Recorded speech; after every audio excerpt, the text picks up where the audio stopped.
Gentleman from Texas is recognized for 5 minutes. Mr. Nehls. Thank you, Mr. Chairman. I'd like to thank Dr. Trenchell and Mr. Lyons for your leadership in this community. You're doing a great job going to visit that hospital. My oldest daughter just graduated from Texas Tech. She's now a NICU nurse in Houston, Texas. You guys are doing a great job over there. Of course, Sheriff Wilmot, it's good to see you. I see Sheriff Lamb there and all the other sheriffs. Thank you all for your service.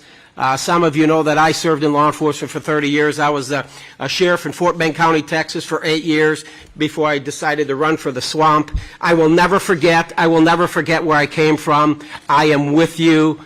I support the thin blue line.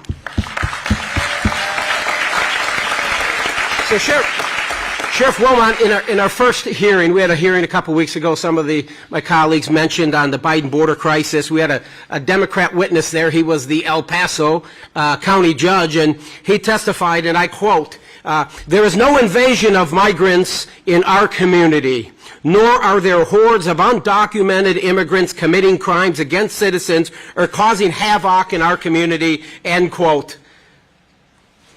I was able to quickly discredit his testimony by producing numerous articles of crime in his community as a result of this invasion.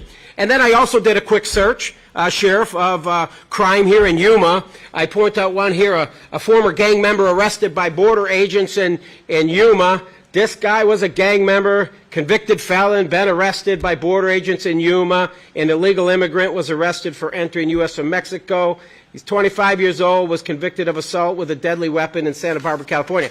Served 3 years now, served 3 years in prison, which was enhanced for being a criminal street gang. After completing his sentence, he was removed from the U.S., and he will be prosecuted for re-entry. So this guy's coming back. No problem, he can just come back. I highlight this guy here. He's the alleged migrant killer arrested after a 4-month run. Sheriff, you mentioned this guy in some of your testimony. He killed, I guess, somebody on his way up here. Folks, you don't want this guy to be your neighbor. You don't want this guy in your neighborhood at all. Just another guy, and this was here on January 17th of 2023. You arrested him 4 months later at the Yuma County Detention Facility for second-degree murder after having been arrested by border agents for trying to come back into the U.S. This child molester here, he was caught hiding in the brush. Again, February 17, 2022. He was a child abuser, convicted child abuser from Honduras. You arrested him, took him to Yuma here for processing, looked at his record, Montgomery County, Maryland Circuit, convicted Vargas in December of 2009. First and second degree child abuse of fracturing the skull of a newborn while babysitting for his girlfriend. He got 7 years, served 7 of the 25 years in Maryland before being placed on supervisory probation, removed to Honduras in 2018, and now here he is coming back. And this just goes on and on. 1,400 border crossers charged with coming back, re-entry. It just goes on. Sheriff, I want to ask you the same question I asked our former witness. Are the aliens crossing illegally, committing crimes across this country? Absolutely. Joe Biden, are you listening? Mayorkas, are you listening to the sheriffs? No, they are not. Sheriff, you have, in some of your written testimony,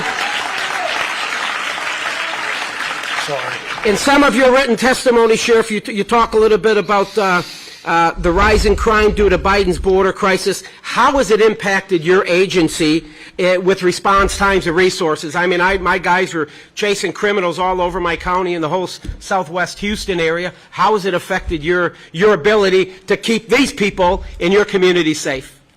Thank you for the question, sir. In regards to our response times, when we have to respond out and do a rescue out in the desert, which is about 40, 50 miles away from civilization, that ties up our resources from doing their normal service delivery to the community that we serve.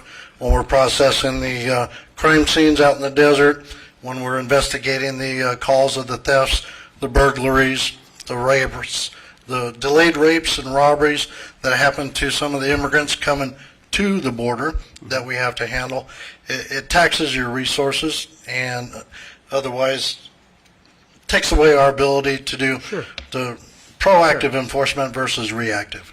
And what we all know in this room, what we all have witnessed under former President Donald J. Trump, the greatest president in my lifetime, that border crossings were down. Yes. Border crossings were down, and our country was proud to uphold the rule of law. When you look at our United States Constitution, and you see that it's the federal government's responsibility to secure our southern borders. We could talk about it. I sent a letter to Biden calling him to invoke that guarantee clause. And if you don't understand, if you look at Article 4, Section 4, there's an invasion clause, folks, and I'll just read for the United States shall guarantee to every state in this union a republic form of government and shall protect each of them against invasion. We are being invaded, yes?